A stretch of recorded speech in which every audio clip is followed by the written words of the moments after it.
హృదయ పద్మము పరిశుద్ధముగా భక్తి అన్న తేనెతో నిండి ఉంటే రెండు గండు తుమ్మెదలు వస్తాయి. పార్వతీ పరమేశ్వరులనే గండు తుమ్మెదలు వచ్చి విహరిస్తుంటే అక్కడ తేనె కోసం.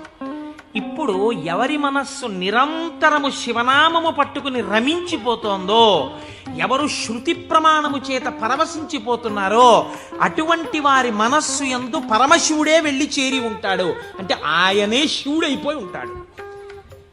ఇది నోటితో చెప్తే చాలా మంది అందుకుని ఉంటారు, కానీ నేను దీనికి కూడా ఒక ఉదాహరణ ఇచ్చే ప్రయత్నం చేస్తాను. చంద్రశేఖర పరమాచార్య స్వామి వారికి నడిచే దేవుడు అని పేరు. మహానుభావుడు, ప్రాతస్మరణీయులు. మొన్నట్నే మేము కంచి కామకోటి పీఠానికి వెళ్ళి స్వామివారి బృందావనం దగ్గర ప్రణిపాతం చేసి వచ్చాం. సమాధి అన్నమాట వాడరు పెద్దలు సన్యసించినటువంటి వారిని సమాధి చేసిన చోట పైన తులసి కోట పెడితే బృందావని మీద పిలవాలి. ఇది బృందావనం అండి, చంద్రశేఖర పరమాచార్య స్వామి వారి బృందావనం అనాలి. అలా కాకుండా సమాధి మీద శివలింగం ఉంటే బృందావనం అనకూడదు, అధిష్టానము అనాలి. ఇది రమణ మహర్షి యొక్క అధిష్టానం అండి అనాలి. రమణాశ్రమంలోకి వెళ్ళారనుకోండి, మీరు ఇది రమణ మహర్షి సమాధనో రమణ మహర్షి బృందావనమనో మీరు ఉచ్చరిస్తే మీ యందు దోషం పడుతుంది. అలా అనకూడదు.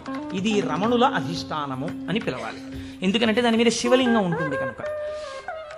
అటువంటి బృందావనం చంద్రశేఖర పరమాచార్య స్వామి వారి బృందావనం దగ్గర మేము మొన్న ప్రణిపాతం చేసి వచ్చే అదృష్టాన్ని పరమాచార్య స్వామి మాకు అనుగ్రహించారు. పరమాచార్య స్వామి ఒక మాట చెప్పుకుంటుండేవారు. ఆయన అనేవారు, నాకు ఎప్పుడైనా చీకట్లో వెడుతున్నప్పుడు ఒక విగ్రహాన్ని చూస్తే నా బాధ్యత నాకు గుర్తొస్తుందనేవారు. ఇదండి రమించడం అంటే, ఇది శివుడు అంటే. మామూలుగా మాట్లాడడం, ఇలా ఉపన్యాసాలు చెప్పడం గొప్ప కాదు. రమించిన హృదయంలోంచి అటువంటి మాట రావడం ఆ వ్యక్తి యొక్క స్థితిని చూపిస్తుంది. పరమాచార్య నడిచి వెళ్ళిపోతుండేవాడు.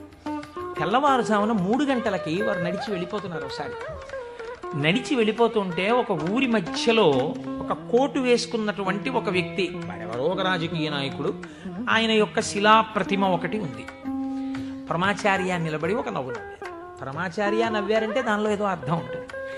ఆయనతో ఆనాడు అంతేవాసులై దగ్గరగా నడిచినటువంటి శిష్యులున్నారే, వారు అదృష్టవంతులు కనుక వారు దగ్గరగా వెళ్ళి నిలబడ్డారు. ఎందుకు నవ్వారు అని అడగరు కదా.